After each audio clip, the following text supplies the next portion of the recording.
All right, we are live. Look, Brand not Brothers, in every effect. company can pull off a casket. You know what I mean? That's right. But if there's one who can, it's Liquid Death. Let's check it out. It's not just a casket. It's a revolutionary beverage cooler. It has triple foam cold cell insulation and patented T-latch lid locks. Is this to your satisfaction? It's perfect. The casket cooler from Liquid Death and Yeti. It'll keep your drinks ice cold for an eternity. Cheers! There's only one in existence. Bid on it now at liquiddeath.com/Yeti. Oh my gosh. So some quick context. Yesterday when I looked at this, the bid for this was at like $40K. So Liquid Death has been doing this, right? So one of their marketing stunts now is doing one of one crazy items, popping them up at on eBay to get the bidding going for them, and then locking it down. And then this yesterday, whenever I saw a tweet on it, was like at 40K, which doesn't surprise me because Yeti culture is real. Jordan, you're in the peak of Yeti culture. How you feel about that? Dallas, Texas, live and direct. The cult is there. $56,000 is the current bid. 674 people have bid on this. Are you kidding me? I didn't realize they were bidding. They were doing a bid for this. Wow. Yeti culture is quite pervasive down here. I wrote down a quote from Yeti's head of their president. And he said, "We're an entertainment company first. We don't want to make marketing. We want to make people laugh, and we want to be the funniest thing in someone's feed for the day. That's our goal." And I thought that was pretty brilliant. We discussed last week that they are essentially an entertainment company at this point, with trying to get the most outrageous thing that they can possible, and it's working. Depending which like Southern Scion family buys this, that there's like multiple frat orientations that are going to be used, like where this will be used, right? Where the kid has to like drink himself out of the Yeti. I feel like we're headed there inevitably. Absolutely. The Illuminati, some mogul family from Texas will buy it with a lot of oil money, I assume. The Sigma Chi Illuminati are ready to go. But that's not even. I feel like that's not even some of the craziest stuff of this week. But I think maybe we dive into Yeti for a second. One thing that always impressed me about Yeti every time I go in there has been like the color theory.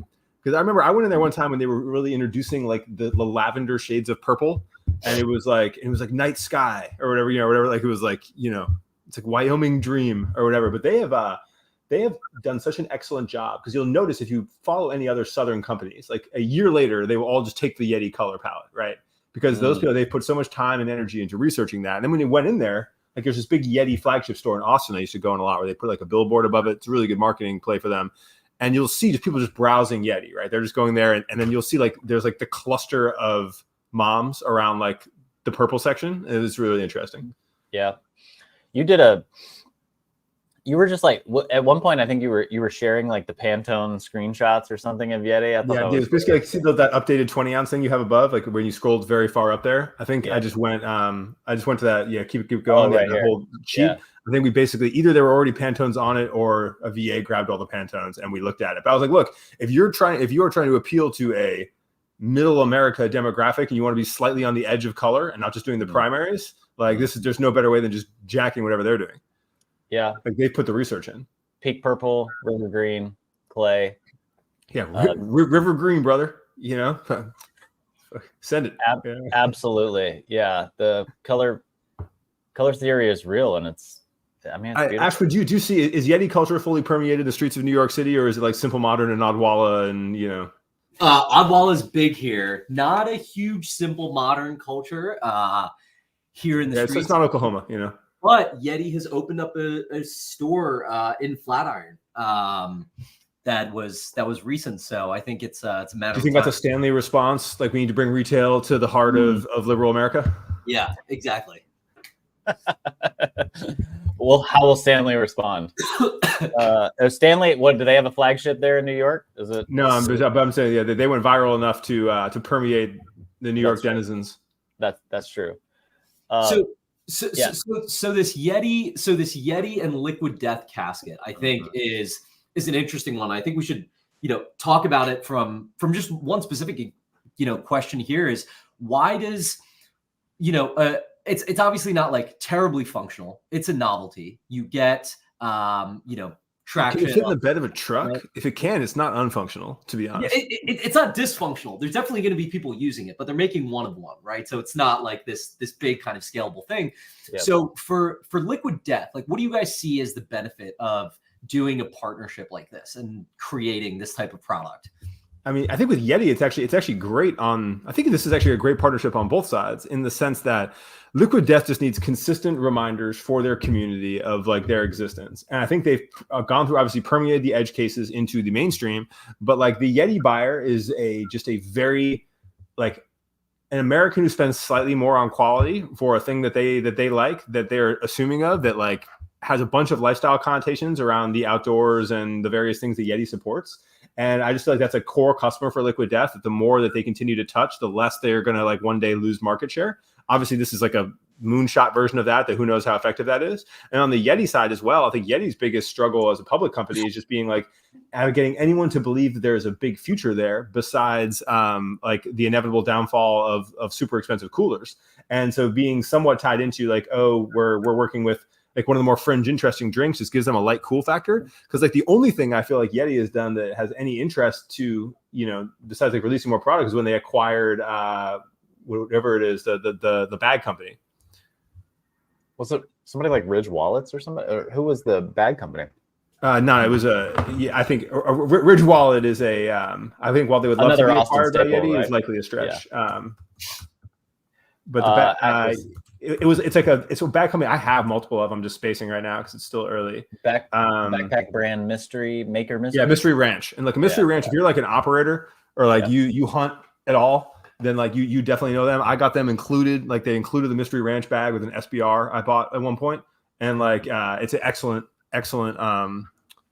brand, excellent product, a great choice for them to be like, hey, instead of maybe just selling coolers and valuing ourselves on that, we actually sell this high quality American ecosystem, because like their bags are great for their like fishing world, but a Mystery Ranch bag is a different beast altogether. It's like a super useful everyday super quality item. Yeah. Well, it's interesting. Like the oh look who it is. Oren. Yeah, Yeti acquired Mystery Ranch. Yeah. This was actually just a way to plug Oren's old TikTok video from February. So go like, comment, the SEO is real. I just have to throw that out there right now. Yeah, it really is. That's a great fleece I'm wearing. Yeah, totally. I mean, this is a great. I think it's a great example of like complementary. We talk about collaborations, and the best collaborations, and I really think this is getting lost today, but like are complementary. They work together. They have a shared audience. They're going to expose each other to the other audience. And so often right now, I just see people grabbing, and even in endorsers, athletes, it's like, oh, this person has a big audience. We want to be with them. Let's do that thing. And I think Liquid Death, again, is so smart. I'm going to pop one open while I talk about this, but this show is not sponsored by Liquid Death yet, by the way. I know we talk about them every week, and that's probably just a great example because of their marketing and entertainment value. But I think, cold water associated with Yeti, cold drinks and having cold beverages, like it just works together, and you add hilarity and comedy to it, and it's just a recipe for success. I think it's awesome. Yeah, I mean, I think it's a creative fit from like their tagline is "Murder Your Thirst," and so like anything death related is like, yeah, that's kind of no brainer. I think there is, if you look at their post, they had like 6 million views on their reel. If you type in Liquid Death in Google, like there's a ton of news on like the Liquid Death casket. And I think this is an interesting like if you look at it, right, it's not like this product that's going to make them a lot of money. It was probably a decent amount of work to like bring this to life and like get it manufactured and all of that stuff. But the reach that they're getting on it is pretty crazy. And it seems like every collaboration or like drop that they do, it gets this like pretty wild reach, both from a social standpoint as well as like all of the press writing about it. And I think that's like they're in this position where they're consistently like, we are going to create these like, what is like the clickbait concept? What is a viral concept? And we're just going to reverse engineer that. And like people are going to talk about that as a default. Whereas so many brands look at like PR this opposite way, where they're like, hey, what are our tentpole moments for the year? Let's hire a PR agency and have the PR agency pitch how we're doing like, you know, free flowers for Mother's Day, you know, and it's like these kind of tired things. Well, they've got a machine for it now, It's right? not Because just- as soon as those PR companies realize they get clicks and views from that thing, they're going to consistently post it. All the ad ones are going to do it. The reason Yeti's even better is Yeti's a part of the affiliate link economy. So anytime that any of those people can link back to a Yeti, that's how all those journalists make money, right? And so a bunch of those you just saw, they're all food and wine and stuff. Like they live in that like that Le Creuset Yeti. All that, like it's just like, okay, cool, we get $14 a purchase back, you know. And so I think that it doesn't work for the majority of companies, especially new companies. Like unless you're like, hey, what we're going to do here is pop off on Reels and going to work. But when you have the combination of we can pop off on social and we're going to be able to utilize the PR economy, you know, it's certainly a tent pole to have in the strategy. That's a great point. So the affiliate, any of the media are going to get the affiliate as well.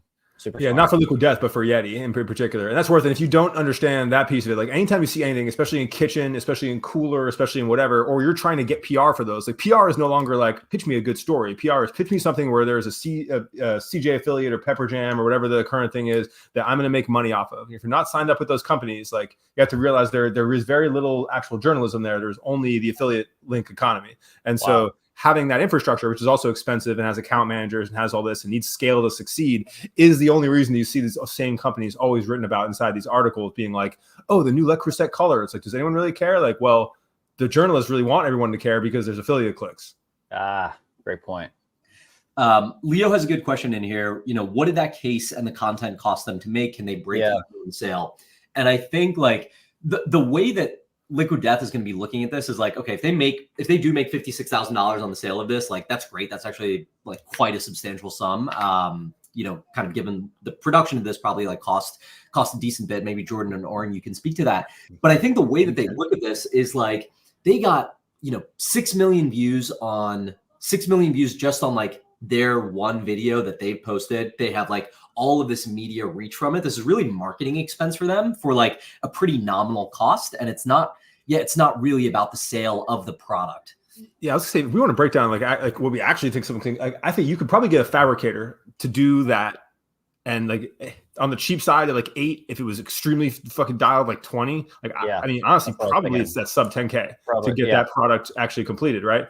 And then 20, you have they already have a bunch of the components or whatever. And then like that ad is one of those where like, cool, could you get that ad done for like 40K probably? Sure. Did they probably spend 200 because they're a big company and have agencies and stuff? Yes. Like, but that's really the range of that. And like, you know, if they're shooting one of those up a month, that's like a drop in the bucket for them. I mean, look at the reach they're getting on that. I mean, they'll make the money back. Just like, that's 3 billboards in a metro area for you know.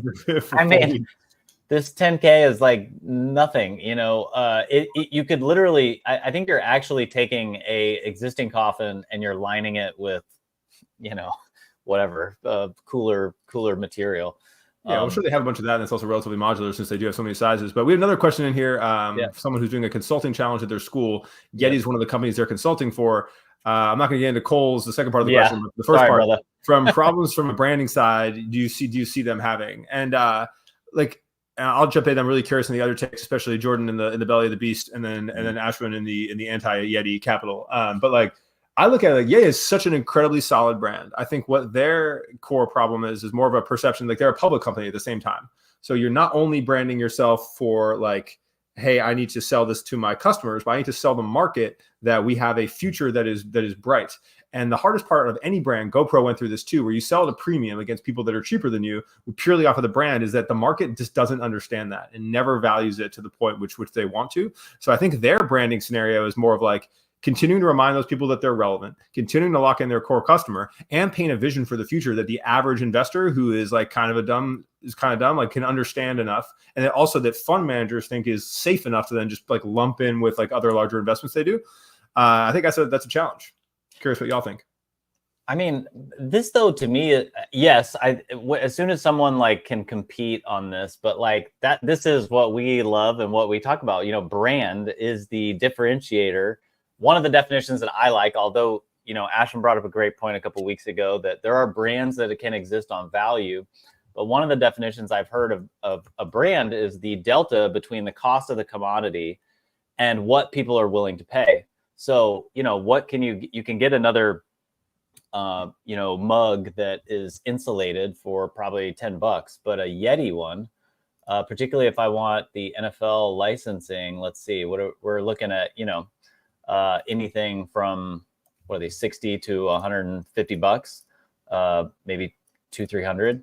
So their issue, is just going to be able to compete on that. But so far, they have incredible marketing, they have incredible branding, they continue to break through on like even that's hard for the public market to understand more than anything else is that like I think because and I think it's one of those things where like once you have those like the companies that are until you're like in that world you don't realize just how unsavvy that investor base is because they're always looking for a reason to have a downside, right? And with someone like this they're like, well, cool, that cooler costs $34, you know, like in reality to make, and they're doing purely off brand. And then Yeti's now investing like, I mean, actually, from your take, how much do you think that NFL partnership cost, right? That's a new thing for them to be like, we need to go so mainstream that we're willing to pay whatever to be able to get your Chiefs branded cooler. Oh my gosh. Yeah. Well, it's so funny here. Actually, if you guys want a little fun fact, the NFL, Jerry Jones is one of the biggest wildcatters. So Cowboys aren't even on there.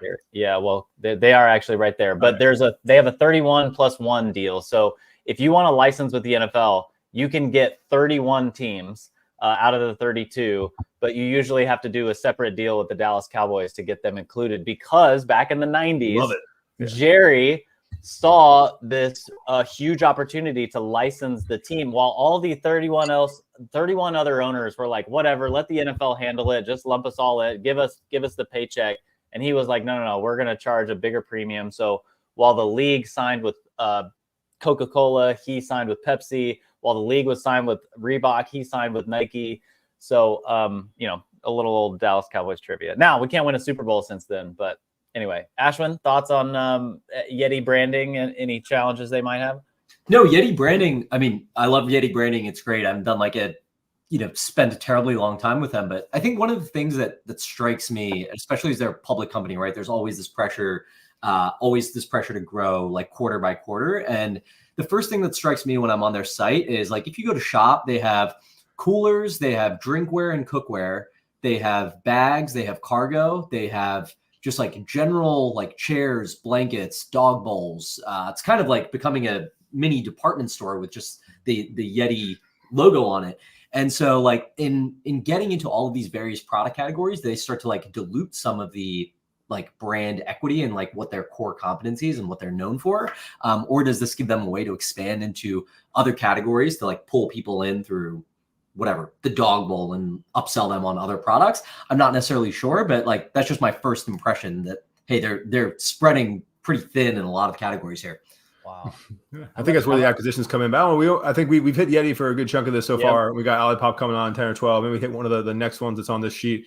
In the meantime, one of the questions on here, someone keeps asking about if we're using the Boom app for this call. We are not. We are not. We use StreamYard. So we could talk New Balance, or we could talk the US Open. What do you guys want to hit? Let's do New Balance. Yeah, New Balance is launching a $1,000 sneaker here. So for context, Warren, tell us about Loro Piana. So New Balance has been on a bit of a tear. They've done Margiela sneakers, they've done Margiela loafers, which were relatively viral. They are crowding with Loro Piana. Loro Piana came in the Succession era marketing. They came out under they're obviously one of the top quiet luxury brands. They have really specific wool. They have like the King's wool. They have all these really you can go buy yourself a multi-$1,000 shirt from them, etc. And this is just a good example of something where I feel like it has no real reason to exist, in the sense that you can't tell there's a differential, which I guess obviously is the idea behind quiet luxury, that like, okay, you're using the finest wool in all the land, passed down through generations for like the inside of this shoe. You also can't, there's no like logo or iconography where people are going to be like, oh, that's super loud, which is again, kind of back to the play of this quiet luxury idea. And then now it's like, okay, all these New Balance customers that want to have a pair of shoes that cost 7 times the amount, that we're giving you the option. I think, look, it's a great headline because New Balance is on a tear of getting good headlines, but it is an oddball collaboration that I think kind of really devalues the Loro Piana brand in particular. Yeah, that's interesting. But the fascinating thing to me, when I was at Nike, we were, watching, it was like we were dancing with this devil in some ways where, you'd have Virgil do the collaboration with Louis Vuitton, and we've seen Adidas collaborate with Gucci, but then all of a sudden, once these luxury brands, they start want to make it their own sneaker, so like maybe the logical evolution there is that then they take that and they start competing. And then you run into the issue with these brands like New Balance or Nike or Adidas, where your athletes then start wanting to show up to the game instead of just in their Air Force Ones or their shell toes. They want to wear that luxury brand, and they step up a level from there as well. So running a little bit of a risk, but it says aspirational, it says premium. They've been doing the collaborations with ALD. Yeah, I just think that like from a brand of that standpoint, like there's Louis Vuitton, there's fashion houses. There's avant-garde fashion houses and people making like more interesting stuff on that level. And then there's like this like true premium, quiet luxury, for lack of better terms. You get Loro, you get Brunello, you get even like Delvaux, like bag brands where people were like only like the ultra money was diving in there and weren't even like publicly aware until like a year or two ago. And like for them, it's like I think any step downwards is a real negative. I think like they've had a lot of interesting time navigating the current attention that they've got. But it's like, I think that it'll be a much different brand in 2 years if we see a few more of those, and they may be wanting that. They may be like, hey, there's a much bigger prize for us, a level down, but it is a significantly different brand for Loro than the one it is today. I think one that actually kind of isolates their core audience in a significant way. And they will kind of have to be saying, hey, we're actually more interested in this audience one step down and believe we can sell significantly more volume there, which could be the case. But say you brought up a really good point. It's like, okay, if you're Loro Piana, you're looking for a sneaker brand to work with. Is it New Balance? I think that's an interesting question. The only thing I could see there is an American audience. Like if they want more, true blue American, it's the only real differentiator. I will say it's the best of the options. You know, like right to be straight up, like, okay, we're not going to see a Loro Adidas. We're definitely not going to see a Loro Nike. Any of the smaller sub brands, I can't see that working. Like New Balance is kind of the only one that sort of is universally appealing, but it just seems odd for me. But yeah, let's say Cooper. Yeah. All right. Any thoughts there on Loro, Ashwin, before we move on? No additional thoughts on Loro. All right. Are you wearing the King's wool? Yes. As we talk through this? Yeah. I've got it on right now. All right. Cooper Flagg sides with New Balance this week. Cooper Flagg, if you don't know, is the consensus future #1 pick next year. White Zion. That's how just we put that one. White Zion. Indeed. With a little less acrobatic dunks. He's got plenty of dunks. The issue here, the interesting thing here, basically my inbox flooded with, Nike missed on him. And how did Nike miss on this guy? And, he's from Maine. So, New Balance was kind of playing up this backyard signing of the hometown hero, as I wrote about in my newsletter this week.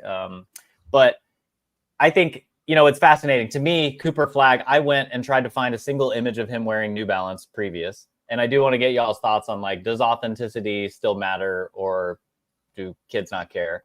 But I couldn't find a single image of him wearing New Balance prior to him signing this contract in the last couple of weeks. He wore Nike all the time. Since he's in college, he's at Duke, he will be required to wear Nike. And so any team activity that he's in, he will have to wear the Nike swoosh.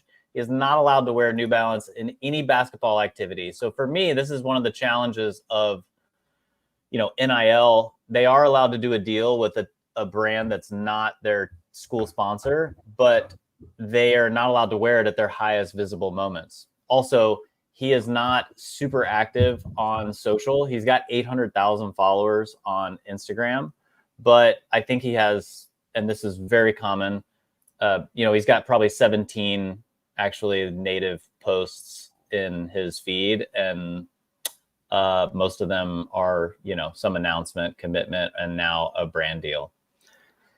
And all right, so with something like this, obviously they're not wearing it on court. New Balance is just kind of striking a flag that they're now playing in this space and like in an option there. What's the dream scenario for New Balance to stand out here? That they're like, all right, cool, this feed is now going to be flooded with him at the ALD store, like sipping an iced coffee and some New Balances. What are we looking for?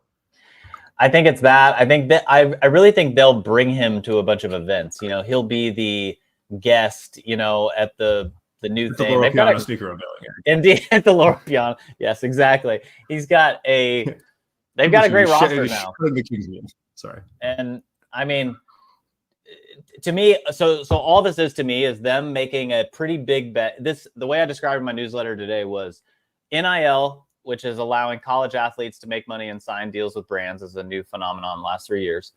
It allows smaller brands like New Balance to make big bets on big athletes like this so that they can compete with the big boys at the next level. So their bet is that they will create a great relationship with Cooper. Maybe over the next year or so, they'll be able to get him a performance sneaker that he really likes. And by the time he goes to the league, he's going to say, you know what? I don't want to leave New Balance for a bigger fish like Nike or Adidas. And they get to hold on to him. So that's what I think they're probably doing. And so for some context on size, Nike revenue is what, 50 billion a year? Yeah, it's a ton. Adidas is half of Nike. And I think New Balance is like 5 billion. So New Balance is like 10% of Nike. Yes. From the basics I'm getting on this just from some Googling. Yep, exactly. And so to Brian's point, Brian's saying, hey, does this not cause a ton of confusion for consumers with Cooper being both a New Balance and Nike guy? I would say that he's a New Balance guy who has to wear Nike via contractual agreement on other places. But yeah, it does cause consumer. But I think for the consumer, it's what do they hear more versus what do they see more necessarily? It's because like I think the era of where we had to figure out what shoes someone was wearing by what they wore on the court is definitely been replaced with the what do we hear people talking about on social media that this person represents is like significantly more. So I would say this is but it's 100% confusing. And New Balance is basically being like, cool, we'd rather have it be confusing and be in the conversation than not be in the conversation at all. Exactly. And I think it's a good move for him. He gets the best of both worlds. He's going to get a big bag from New Balance that he wouldn't get from Nike right now. And he still gets to wear the shoes that he seems to prefer on court. How big do you think the bag is for our young NIL man? Yes, it's probably around $1 million, maybe. Maybe. I don't know. I wanted to do some digging for a year. So we'll see. I'll do more. I'll report back. All right. Let's get a couple minutes on our last one before we bring in our guest. What's our last one, Warren? Remind me. Or Ashwin, did you have there's a third one on that agenda? Do you remember which one it was? Just talking U.S. Open. We are. Oh yes, that's right. Naomi. In the midst of U.S. Open. There was. So I was on the U.S. Open partners page today, and like off the cuff, like I remember, like Chase is there every year, like J.P. Morgan, like they're just those. You see them always in the back. It's like always the banks. But I think what is a really interesting one is Grey Goose, and they have their kind of signature drink, which is the Honey Deuce. And I was looking at some Honey Deuce stats, and they sell about $10 million a year at the U.S. Open of these Honey Deuce drinks, which I think is fascinating. Like there's a whole U.S. Open economy around food. Yeah, what's the Honey Deuce? Tell us what it is, because I saw this too. Joe Pompliano did a thing on it. So the Honey Deuce, I mean, I gotta look at what exactly the Honey Deuce is. It's Grey Goose. It's Grey Goose and a lemonade raspberry liqueur and honeydew. Nice. And last year they sold 450,000, which is about $10 million. And they think they're going to sell more this year. Wow. And so a partnership like that seems so strong for Grey Goose. I mean, Grey Goose and then like Evian, you see those water bottles all over the US Open, kind of like fitting with their brand. So also, I think where Grey Goose got it right is it's also fit, right? Like if you make an excellent drink, it's one of those where if it was just Grey Goose all around, that wouldn't make sense. But it's like the actual combination of the product in hand is massive. And then that was built over what? Like how long has that drink been there? Decades? Yeah, I think so. And then you get this built-in like shareable. I love how it like contrasts with it kind of works with the colors of the court and the background. But I And feel it like social media contrasts- brought that forward, right? Again, this has been the Yeah. case for a minute. And basically, Yes. because it existed for so long and was inherently social media, like it's almost luck, right? Or just the fact that, hey, having put stuff in place and been consistent for so many years, social media brought this out. Like they're relishing in this moment that they basically didn't plan for and are now pushing the pedal on, which is great. But like this is a pure like, hey, we've been here for a while. We got lucky play. Well, it's super cool. I mean, it's a great moment to make a splash. Well, I do think to the point, like making, I think the thing too, we look at if you're a liquor company or you're a beverage company or someone doing this, like the difference here between there and what everyone else is doing is like they made an excellent drink. To someone's point in the comment, like the mint julep of the US Open or whatever it looks like, is like Great if point. you went through the pain of actually creating that, getting the bartenders involved, getting it out there, making it a cultural thing, making it that good, like that's a step above being like, we're the bar sponsor. We want to make sure we have the top shelf and our logos placed, you know? Yeah. Yeah. Well, I mean, it's super smart and it's a great, I mean, if you can, this seems like one of the best, sponsorships, if you can get your money back, and you're sponsoring and you have something that you can actually sell at one of these events, it's great. And it's not just a like visibility play. Nike, the only other one I just wanted to mention before we go is Naomi Osaka did this, great partnership with Nike and Ambush and did this really the Ambush Coquette. This is so good. Yeah, it's so good. And it comes off the heels of the Wimbledon wedding dress back at Wimbledon. This woman Wilson did a wedding dress, and it was, I think this is, I've we're got to going to say, see more of this. Nike having Yoon in the building so much is the best thing that they have going for them, in my opinion. Well, it's funny because it doesn't translate commercially a lot. I think Yoon is best used in moments like this. But just having someone who like understands it, who like gets it immediately. And like obviously I don't know how much like Ambush's relevance is like very particular to people like me and then not very particular like outside of that, right? But like she has all the toolkit to think through any of these scenarios and come out the other side with the right product. Totally. This is the best example of where they can do that. I'm going to show one thing before we move on because I want to try to add a little bit of value, and then we've got our Olipop guest coming. This is a one-pager that I often show that's like a personal brand one-pager. To me, Naomi Osaka, I always use her as a great example. She's introverted. She's not like super outspoken, but when she is, she chooses the places she does. So she does not need to reinforce her brand that she's a tennis player. And this is the mistake a lot of athletes make, is that they are constantly sort of reinforce the sport that they do, which is already reinforced by everybody else in the media, their coaches. And so she has founded a media company for life after tennis. She's been outspoken about mental health and had some demonstrations about that. And she's invested in that. And then fashion. And so this is a great example where her passion for fashion aligns with then Nike's business and goals objectives. And so it's a great way to think about how she wants her brand to stand out and then the partners that actually help amplify that. And so I think it's a good practice that anyone can have as they're thinking about how they want to define their own brand or what they want to stand for. All right. Love to see it. All right. We got Steven on here. I'm out of the stage. All right. Steve, how we doing? Sorry about that. What's going on, brother? I think we wanted to kick off. We had a hard question to kick right off. Why is the growth of this alternative soda category so slow? Like, what is taking so long for there to be adoption here? People just don't get it. I don't know. So big plans to change that, or it's so confusing. It's such a confusing value proposition. So quick intro to Steve. So kind of director of growth and strategic partnerships at Olipop. Been there for 5 years, 6 years, Steve. Like basically since the kind of origin of Olipop. Employee zero. Yes. Yeah. Wow. So you've kind of been there, kind of like you were there with the OG branding. It was a rough run then. I actually was before me. That was like 6 months pre-launch, and I joined like a month pre-launch. Steve came in and said, "We got to turn this around." So I actually got their pitch deck when they had just flipped the branding, and I made it like 4 slides in, and I was like, "This will change the world if it tastes good, and if it's priced under $3." And both those things were true. So you guys, this year there's rumors that you're on track to hit 500 million. Last year you did 200 million, maybe north of that, but these are the public numbers. And then recently you guys have been in the news. You got a partnership with the LA Clippers, and you guys have had this history of kind of like sports and stadium partnerships. Can you talk a little bit about that? Like what the strategy there has been and what it looks like?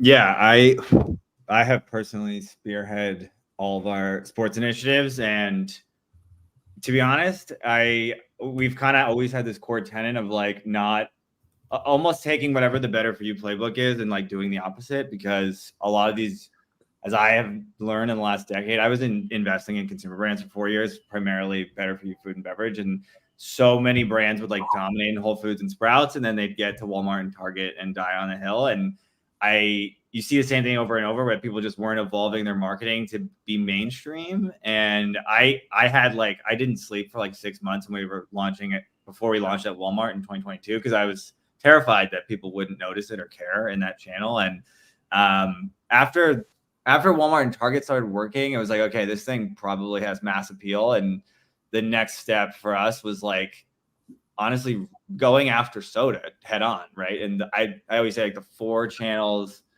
or kind of the 4 places in the world that have been super dominated by Coke and Pepsi for the last 40 years are sports venues, movie theaters, airplanes, and really restaurant. The whole restaurant space is pretty much dominated by those guys as well. And so I just thought sports made the most sense for us. And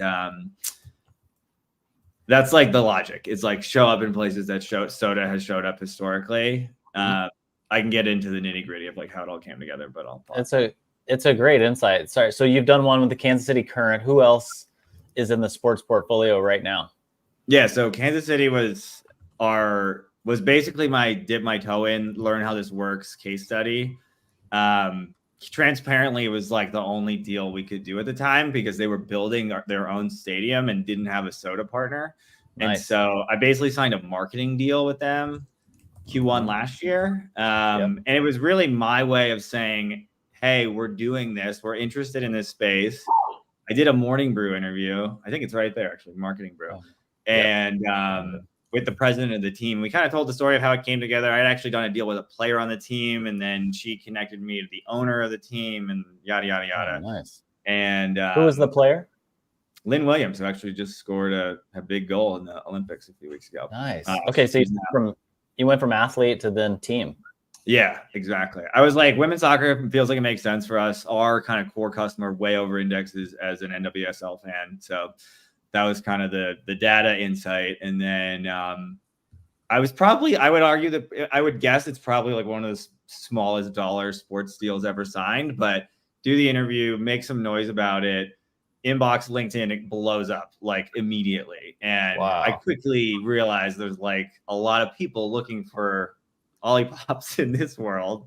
And I honestly probably took like, I would say 80 conversations over the course of the following 3 months last year. And 90% of them have Coke or Pepsi deals and like can't even really look at us or talk to us. But a handful did not. And the Clippers, as a good example, were building the Intuit Dome and didn't have Coke signed yet. And, that took like 6 months to put together, but we signed that kind of top of this year. And then it's interesting because I had that in my pocket throughout this entire year as more teams were reaching out. And even from like a year ago to now, I've noticed I have probably 8 NBA teams with live conversations going right now where they're all triangulating different ways to figure out how to let us sit next to their existing partner. Yeah, we actually have another big. They want more revenue, right? Yeah, and you're happy it's to be just there. the fact that like this is a kind of a crazy stat. Are you guys familiar with Numerator? They're kind of like the most useful data analytics company in our space because they're crunching credit card data.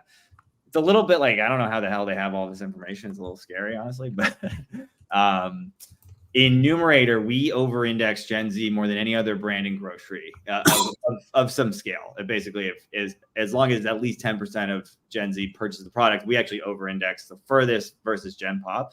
And I thought that stat was for our category. And I dug into it with Numerator, and they're like, no, it's up for all grocery brands. And I was like, okay, that's nuts. So I go to, just as an example, like Intuit Dome we'll do 41 home basketball games this year and 120 concerts, right? And so like Olivia Rodrigo just did 2 shows there. That audience is drinking Olipop. They're not drinking Coke or Pepsi. It's just the reality. And great point. when you think about the like Live Nations of the world, and their audience is getting younger every day, and like they did a massive survey and they shared it with me. They're like, the young generation wants something that they can post on Instagram, something that's doing good for the world and something that's good for their bodies. And who ticks those boxes, right? It's not the big dogs. I'm actually curious. We had a good question in the chat. A lot of these arenas are now trying to like carve their beverage partnerships up so that they can have one brand in enhanced water, one brand in protein, one brand in energy, one brand in functional soda, and then one legacy soda partner. And it's the way I think it's the future. I don't know. I don't see a world where these big dogs are going to own every category anymore, because it just doesn't work for the way the consumers are operating now. I think it makes the most sense too, because then also logistically, like I imagine a lot of the drinks prior were all fountain drinks. We had a question about that in the chat. And then now the more categories they have, the more natural it is for it to be in cans and in the other. Have you guys ever, I know competing inside that space where you looked at all those things you mentioned before, whether it was airlines, movie theaters, et cetera, is there ever a fountain route for you guys? I guess that would probably be like pretty logistically complicated, or is it always going to be canned? You know what's interesting? Fountain is I wouldn't say dying, but it's receding because of all of these guys are under heavy pressure to reduce or completely remove plastic, and you really can't do fountain without plastic straws, plastic lids, and so it's two things. What a sea change to be able to take advantage of, right? To be able to say, and everybody's moving towards grab and go, Amazon Go technology, which like doesn't really work as well for fountain anyway. So the next arena we're going to go into is installing like 6 more grab and goes ahead of next season, and we're going to be in all of those. And then on the restaurant side of things, you have these big restaurant chains that COVID completely inverted their business models and went from 25% delivery to 75% delivery and takeout, and people just don't grab a fountain soda when they're doing delivery and takeout. So I'm in conversations with massive multi-thousand unit restaurant chains that are like, oh shit, I don't have a good beverage set. I've been relying fully on my in-house teas out of the fountain, but like people aren't buying those anymore. What's the next best? It really is the perfect storm for that category. Think about all these external and macro level factors, right? Like this COVID change, the change to delivery, the idea that the fountain drink is dying because of the shift to plastic, like Gen Z and the overall kind of health movement. Really incredible kind of positioning, and then obviously the ability to take advantage of it that you guys have been able to do. Gut health searches were already trend. Like I got involved with Olipop because I was seeing the gut health stuff starting to trend in the venture world, 2015, 2016, 2017, but then COVID just like exacerbated it. I think we used to have a stat. I can't remember what it was. I think like gut health or gut talk, the hashtag like tripled during COVID. And I think 20% of videos on the gut talk hashtag on TikTok are actually Olipop videos, which is kind of a crazy stat too. But you have this like perfect storm of like people prioritizing their health, people like pulling back on like extraneous expenses and reinvesting that into better for you products that they're using every day. And so Olipop is like, 2.5x the cost of traditional soda on a per ounce basis, but it's a small, relatively easy from an absolute dollar value perspective change to make every day to have long-term effects on your health. And so all those factors were obviously combined. And then you also had like the other component that people don't really think about is kombucha had this like crazy run up, ton of venture dollars came in, Coke investing in brands, Kavita purchased by Pepsi. They all petered out. That category never cracked $1 billion in retail sales and has been declining. And so you had all these retailers invest all this shelf space and giving full coolers to kombucha. It's trading down. Olipop comes in at half the price point, 80% less sugar, and better tasting products, in my opinion. And so we were to gobble up all like the dead kombucha space. There was 20 kombucha brands at Whole Foods at one point. We get to we take out the bottom half of that category, put functional soda, and now you have places like massive retailers are going to have full-on modern functional soda sets next year, which is just that price difference alone allows such a different retail footprint to be able to not only like undercut everything that was in there, but also be able to go to big box. I'm really interested in what you mentioned before about like Walmart and Target going in there. Because I think a lot of brands, especially people that we talk to or in our audience here, are kind of in those scenarios where they're like, all right, we've dominated in like natural grocery, or we dominated in whatever smaller channels we have, independent sporting goods, but now we're making this jump to big box. And a lot of them fail, like as you mentioned, because they can't drive that level of demand. What other things besides the sports partnerships were y'all thinking about, as you made that jump, like anything in merchandising or any other kind of marketing that was really important? Yeah, I tell this story relatively frequently too. When we were really in Whole Foods and Sprouts, I was laser focused on your high converting, call it like the wellness fitness crowd on Instagram, where you're doing discount codes, swipe ups, very transactional, very buy now approach. And I just didn't think that the Walmart shopper was going to be our e-commerce shopper, right? They're going to be less inclined to fork over $40 for a 12-pack of soda. And so when we launched at Walmart, I flipped our whole model to be much more focused on CPM and reach and just driving awareness of the brand with much more mass scale creators on TikTok. And so we kind of like shifted from like the wellness girlies on Instagram over to, I call them the unhealthy foodies. If you look up the hashtag Olipop partner on TikTok, you'll see kind of who we work with on there. And it's like very much cooking, mukbangs, fast food reviews. It's not the wellness crowd. It's mass scale and reach. And Walmart is now our number one customer. And it shocks me every day to see how big we are in there. And I actually was just literally on a Walmart call before we got on here. And it's I had this brand moment. I think it was not this Thanksgiving. Maybe it was a Thanksgiving prior or whatever, but it was like a bunch of families I know, a bunch of people together. And it was like all of us in like my age range and down, like introducing Olipop to their like parents and them getting relatively excited about it. And then like going, and then the transition to that, like that generation, then going into like basically from a very natural organic review to be like going into retail. Like there was just it was funny like watching. I think I was tweeting about it at the time, being like, "Oh, this is a thing that's happening in real time."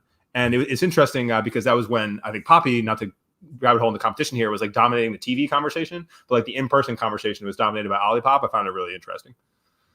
I mean, Poppy spent $43 million on above line media January to April this year, which is like candidly more than our entire marketing budget for the year. So when I look at that too, it's funny. We've talked about this. I don't know if it's on this show or one of these YouTube videos, but this is an Olipop household, right? I just prefer the taste. We buy it all the time, and I just one of those where like, cool. If you are incumbent in the category, they're coming after you guys put a Flagg in there. If you're coming after that, you guys have two choices. If you can't make a better product, you either need to outspend by such a radical amount or fail, right? And so I do think like that's kind of the only alternative you have if you are like, all right, cool, it's the Coke Pepsi scenario, except Pepsi has a bigger war chest. Yeah, it's interesting too that we have 9 grams of fiber in Olipop. We have like some pretty complicated botanicals that are hard to source, and so our ingredient cost is relatively high for the category. And this is just like comparing the labels on each. This is all publicly available information. And, just inherently you can make an assumption around gross margin of the two products. It is going to be higher because of the specific ingredients they use. And so that gives them more wiggle room to spend. And I think they execute really well. They've done a really good job. They're a very good competitor for us, and it definitely motivates us. Yeah, well, having a good competitor in the market that spends opens the market wider for everybody, right? I think it's a good natural scenario, like in all cases. How are y'all thinking about shifting the strategy going into this, next year, this next phase? Any changes in the market? Any changes in things you see happening in kind of marketing or retail? The sports thing is like definitely working, and it's just like it's been a fascinating thing to kind of be on the inside of and watch different teams evolve and which leagues are like thinking ahead and which ones are kind of still kind of living in the past. So that's going to be interesting. I have a handful of other kind of arenas we're looking at. Very interesting movie integration I'm looking at right now. It's something I've wanted to do for a long time, where it's like written into a script of something and not just product placement. That to me is just like, if you watch any movie from the 90s, I would say 90% of the cases it's a Coke. So every now and then you see a Pepsi, but they're in every movie if you're paying attention. Like it's nuts. Wait, so Steven, you could have gotten on the Zendaya, the tennis movie, I was going to say, Challengers. She just Challengers. You know what I'm saying? Cheers! Right after a good match with Roger Federer. Now they're looking for Euphoria season 2. What's your sports marketing background, Jordan? I spent about 15 years at Nike, 10 years in brand marketing. So I just left a couple of years ago. So this is, all my world, or we would intersect over that. It's interesting. I'm at the point where I'm like, okay, we have the teams. I know we need to be arenas make the most sense for us by a lot, just from eyeballs, and NBA is a good fit for us. And you get the concerts and stuff. And, NFL stadiums, MLB are so heavy fountain. It just doesn't really work for us. And there's not enough unique eyeballs in those too. Cause once you factor in season ticket holders, you're hitting like an MLB stadium will hit like, I don't know, a couple 100,000 uniques a year. An arena hits like 2 million uniques a year. And that's like pretty interesting too. But then executing them is really hard. And like, you need money to create the assets. You need to do like concourse activations a couple times a year. You need to create like the quiz or whatever that they put up on the screen. I can't talk about the next one we have because it isn't announced yet, and I would get murdered by my PR team. But we'll announce it in like the next 3 weeks, and it's awesome because it's hitting NBA, WNBA, and concert venue for us, which is just like the holy grail. That's a great idea. I love your the women's soccer. I mean, you need a real strategy and budget to make them worthwhile, because now with our launch of Shelf Stable, we'll be able to use marks in market too, and we can build off shelves and displays and use official, functional soda of the Clippers here in LA. But like that's a whole nother work stream that I've never done before. We just hired a VP of shopper marketing who's going to help out with that. But my life here is just figuring out stuff I've never done before every day. Well, it sounds really fun. I just want to, before I'm going to turn it over to Ashwin here in just a second, I wanted to just show real quick, like for people who nerd out on like sponsorships here. So like US Soccer will sell a bunch of different sponsorships, right? We were talking about this earlier. So they have Michelob Ultra as their official beer partner. And this is usually starting to just parse words on what types of drinks. So Coca-Cola is their official soft drink. And then they have an official hard seltzer. And it's basically just trying to, so y'all, what do you categorized as? I'm guessing you're trying to get out of like soft drink category, because it's interesting because I've been telling people for so long that we're a soda, and now I'm like, well, it's not a soda. Yeah, what do you mean? We're not. We're a functional beverage. We are, I want to say soda where we can, but there's venues where we can't even use that word. So it's like functional beverage. One at in FC Cincinnati, we're the official prebiotic drink, which we don't like. That sounds too medicinal and healthy. Sure. So. And in certain cases, you just like proud partner is fine, and the logo, you want to get the logo in there and have the product in the menu. It's interesting because we were classified and we called the product a sparkling tonic when we launched, and it was super confusing. No one knew what that meant. It didn't give soda cues. It sounded like alcohol, bitter, maybe. Probably effervescent, and so it worked against us. And now I'm like, well, I like that. Yeah, official sparkling something. Ashwin, what's on your mind from an Olipop standpoint? I know you've got some thoughts. Yes. So we talk sports. I know you guys did a partnership with Camila Cabello. You've had a few other celebrity partnerships. Can you talk us through just like how those came about, how you think about them, the impact they've had? Yeah. Camila came from Sharif. Yeah. And it's like anything else. My role here is really been like the figure it out person. Like every year I kind of have my own thoughts on places that we need to show up and places that we need to exist, and kind of bouncing back and forth with the founders. And that's how we landed on like sports and music. And when we did our Series B end of 2021, honestly, Poppy had just announced a big round with a bunch of celebrities, and we were like, all right, we should probably like start taking some of these meetings, because we were getting inbound from people. And we brought in a handful. They were publicly available.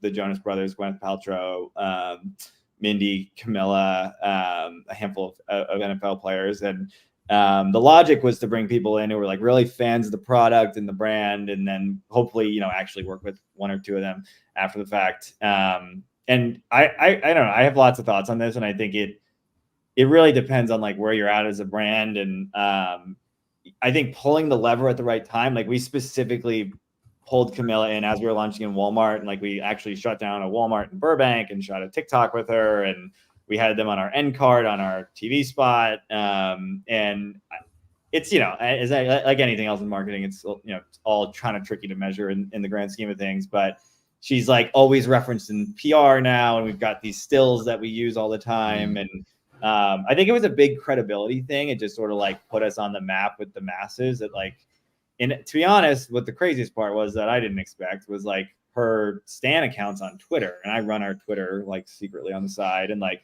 blew us up on there. And it like honestly became the most interesting channel of all of the channels that we activated her on, was like Twitter. And I had no idea. And our Twitter feed is still like inundated with Camilla stans all the time. And I made them a little discount code, and they put it out in the Camilla Telegram groups and all that stuff. But downside is like she's a superstar, and she is, there's a lot of things that come with a superstar, and people, and expenses. And as I've looked and learned, and we've kind of proceeded on, this year has been much more about up and coming talent and the Cameron Brinks of the world and Tanner Adele, who was featured on the Beyonce album. And I'm moving towards doing shorter campaigns where we can like really get to know people and see how their team is to work with, see how they are at shooting social content, like all these little things that make the partnerships really work. Like we're trying to, I would say,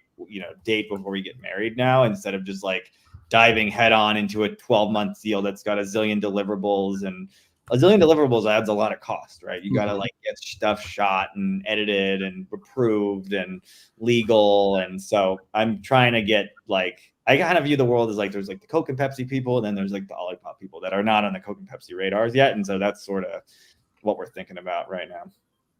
That makes sense. Super interesting. And then the last thing that's on my mind is we saw Ridge Rush. I know there's some college marketing and activations you're doing around like that flavor, or just Olipop on campus. Can you talk about that? Yeah, that one is, it's our take on a Mountain Dew, if you will. And it's like tricky to name it, obviously, because like you can't just do Mountain Pop. You can't do Ollie Dew. You got to do that. Yeah. And to be honest, we were like at an offsite a few months ago. We were trying to figure out like what the hook was, and kind of the like sugar-free Red Bull is actually the consumer we're like trying to align it to. It's like the Mountain Dew consumer is like exactly what you think, and they're not looking for better for you products. And so you guys are sponsoring the Marine Corps. We're not doing that. Yeah. No. And then the Rush thing, we were just like, wait, we get zillions of emails from sororities every week asking for product for their, Rush or whatever, their bid day. And was like, why don't we just like leverage that word? And, it's one of those, like, to be honest, all in, that campaign cost us, low 5 figures. And it was really a PR stunt. It was like a landing page. And we had people, college organizations. It wasn't just sororities and fraternities, any college org, apply for us to like sponsor their recruitment. And we went through and picked like, I don't know what it was, like 15 a day, and just shipped, a bunch of cases to them. And like, we had like hammocking clubs applying, and like kayaking clubs and Harry Potter clubs, and we got like, I don't know, I think it landed in like the 5,000 to 10,000 range of applications. And now we've kind of got this like, I was like, why don't we just keep gifting these people, like just pick random ones every week to just send product to? And it's one of those like silly insights that honestly is just like, especially when you have a beverage product, people are not going to just like throw it away like they might with like a skincare product that they don't use, but like send people a bunch of product. They're either going to drink it or they're going to give it away. And it's like, we know our conversion rate from trial to retention is like, we're like 3.5x the beverage industry standard in terms of repeat purchase at retail. So, I was like, let's just gift a bunch of this product out. And it's like, it's actually like all rolling out right now. And we also timed it up perfectly. In between launching it and shipping the product, we launched it at Walmart. So we put an insert into all those shipments that said now available at Walmart, which is perfect for college campuses. And then we got the Shannon Sharp thing. I don't know if you've seen any of that stuff. We're doing a big activation with his podcast. He's posted a bunch of stuff. He posted a teaser video on Wednesday. That one's been really fun. We're posting the polished content next week. It's actually leaning into a meme that he had done a few years ago. And I don't know if any brand has ever done this. We're like, it's a podcast sponsorship, but we also produce a piece of content that like leans into something that his audience knows really well. And I like this one just because it's unexpected. Like you look at kind of the other ones, you're like on brand. And this, you're like, oh, this is intriguing. It's fun. Yeah. This is like the stuff that like our Walmart buyer eats this up. You know what I mean? Like that, this is mass scale. It adds to my sports narrative without doing it super overtly. And like, he's got crazy reach. He has the biggest video podcast on YouTube. Like he's sneakily like massive. That's one of those things where like, okay, if we ask 10 people close to us, like, are they familiar with Shannon Sharp? You'd get like one to be like, yes, but then his reach is like absolutely enormous.